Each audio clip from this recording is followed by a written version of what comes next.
Après les récentes manifestations de colère contre la MONUSCO, les membres du gouvernement congolais dépêchés par les chefs de l'État à Goma ont, au cours d'un briefing de presse organisé mardi 2 août 2022 à Kinshasa, annoncé une série de mesures prises par les pays pour assister les victimes. Parmi ces mesures figure la mise en œuvre de la couverture santé universelle et la matérialisation du programme des 145 territoires.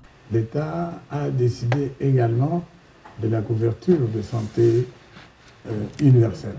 Ça a déjà commencé ici à Kinshasa avec les maternités. Ça va se poursuivre partout à l'intérieur du pays. Le gouvernement est à pied d'œuvre pour réaliser le programme de 145 territoires. Il y a du social là-dedans. Tout cela va contribuer à l'allègement du choc subi par les populations. Outre ces mesures, le gouvernement attend également mettre en place une politique qui vise à relever le niveau social à travers l'entrepreneuriat des femmes et des jeunes dans cette partie du pays. Nous enregistrons plus ou moins 5 millions de déplacés à la partie est de notre République, les déplacés internes. C'est tellement énorme. Les gens qui ne sont pas chez eux, qui vivent dans des camps, qui sont en train d'errer à Goma, à Butembo, à Beni, un peu partout. C'est énorme, 5 600 000 habitants. Aujourd'hui, on signale par les statistiques que dans cette partie de la République, il y a plus ou moins 7 millions qui sont dans l'insécurité alimentaire. Donc la situation est délicate, très difficile, mais on peut tout dire, il y a un seul préalable, c'est l'installation de la paix. Et le gouvernement s'en occupe. On s'en occupe sur le plan politique, on s'en occupe sur le plan social et sur le plan militaire. Signalons que cette mission est intervenue après ces récentes manifestations de colère contre la MONUSCO qui ont occasionné 36 morts et 170 blessés au nord et au sud Kivu. Tout est enfin prêt pour accueillir les scientifiques qui devaient assister à la réunion des Yangambi dans la province de la Chopo. C'est là dans le cadre des travaux préparatoires de la 27e conférence des parties sur le changement climatique qui sera organisée par la République démocratique du Congo en partenariat avec la République d'Égypte du 3 au 5 octobre 2022. Dans le souci de bien faire les choses, le Premier ministre Sama Lukonde s'est rendu mardi 2 août 2022 au port SCTP en vue de s'enquérir de l'état d'avancement des travaux de rénovation des débarges devant servir de logements flottants à tous les scientifiques invités à ces travaux de Yangambi. Nous allons recevoir ici une équipe de scientifiques et ici une idée que je considère très originale de voir tous ces scientifiques profiter non seulement du spectacle de notre faune, de notre flore, de notre biodiversité, mais aussi dans le même cadre d'effectuer leur travail. L'objectif visé par cette rencontre est celui de réfléchir sur comment réussir ces grands événements devait permettre à la RDC de s'attirer les projecteurs du monde en tant que pays solution face aux effets néfastes du réchauffement climatique. Une collaboration entre la vice-primature de l'environnement et le ministère des Transports pour la réhabilitation de ces barges qui appartiennent à la République démocratique du Congo et qui vont pouvoir permettre à ces scientifiques le déplacement de Kisangani à Yangambi où vont se faire leurs travaux. Et je crois que ce sera une bonne occasion pour nous de réaffirmer cette position de pays solution. Rappelons que ces deux engins sont constitués de 85 chambres à coucher, des chambres spéciales, des restaurants, des cuisines, un hôpital, 6 chambres pour les membres de l'équipage, des installations sanitaires pour hommes et pour femmes, un bureau et un magasin. Les foyers de développement pour l'autopromotion de pygmées et indigènes défavorisés, FDAPID, a procédé à la mise en œuvre des activités agricoles et génératrices de revenus dans le cadre de droits économiques et socioculturels dans la province du Nord Kivu.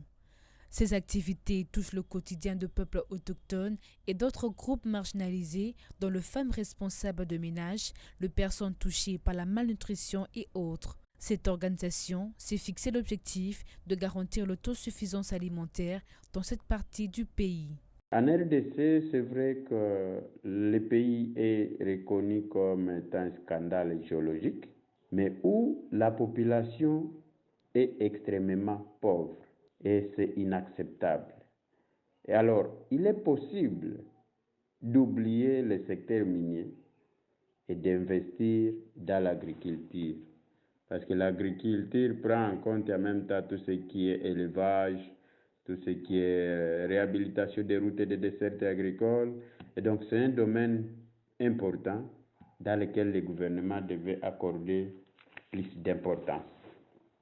Dans ses objectifs de lutter pour le droit de peuples autochtones, le FDAPID accompagne la récolte de miel et de produits vivriers dans 500 ménages à travers 17 groupes solidaires installés dans 17 villages de groupements de Massissi, Rutshuru, Waikale et Niragongo. Cette ONG s'est réjouie des résultats tangibles dans cette partie de la République. On est en train d'accompagner la récolte des produits vivriers. Il y a les cultures maraîchères, donc les choux, les amarantes, les oignons et consorts. À cela s'ajoutent les arachides, les maïs, les pommes de terre et d'autres, parce que nous accompagnons la population de chaque site selon le type de semences qu'ils ont demandé. Donc, et cela aussi dépend des conditions climatiques, des types de cultures adaptés dans chaque milieu. La productivité, elle est vraiment de bonne qualité. En croire son coordonnateur national, on ne peut pas éradiquer la pauvreté sans investir dans le domaine de l'agriculture, qui est l'un des boosters du développement socio-économique de la République démocratique du Congo. Le but de cette organisation non gouvernementale est que dans les jours à venir, la population qu'elle accompagne soit en mesure de subvenir à d'autres besoins quotidiens tels que la scolarisation, l'accès aux soins de santé primaires et autres. L'hépatite est une grave infection du foie causée par un virus qui se transforme en une inflammation. Cette infection virale peut causer une affection aussi bien aiguë que chronique. Pour lutter contre ce fléau, il existe une journée instituée en 2010.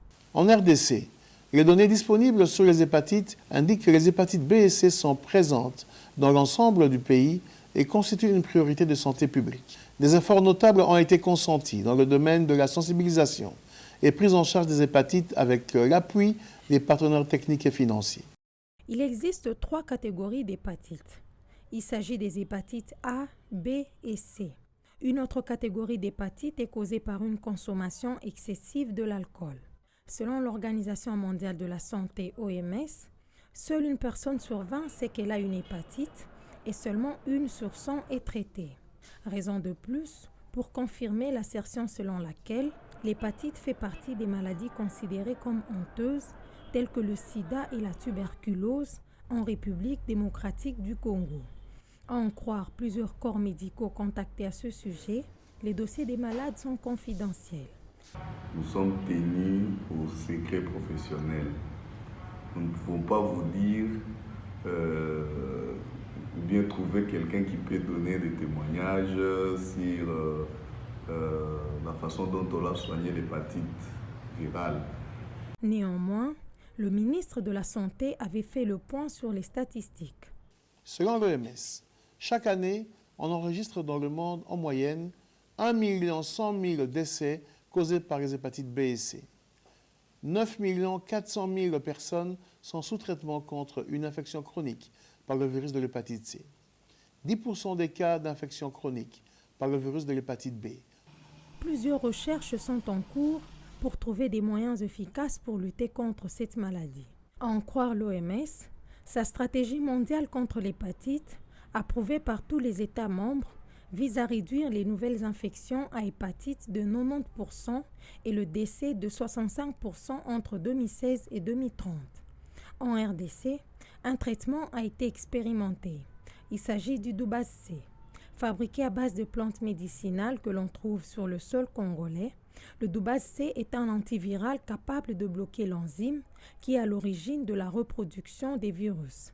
S'il n'a pas encore reçu une autorisation de mise sur le marché, ce médicament a été homologué par le ministère de la Santé il y a 3 ans pour lutter contre le VIH et les hépatites virales. C'est en soignant les patients VIH que l'équipe CREPAT et d'autres chercheurs indépendants qui accompagnent CREPAT ont découvert que les Doubaz C soignaient aussi les hépatites virales B et C. Duba C s'est avéré très efficace dans le traitement des différents virus. La journée mondiale de l'hépatite est une journée qui a pour but de sensibiliser à l'épidémie de l'hépatite et de renforcer les mesures pour améliorer l'accès aux services de dépistage et de traitement. Elle est organisée tous les 28 juillet après l'anniversaire de Baruch Samuel, un Américain qui a identifié le virus de l'hépatite B pour la première fois et a développé plus tard un test diagnostique et un vaccin.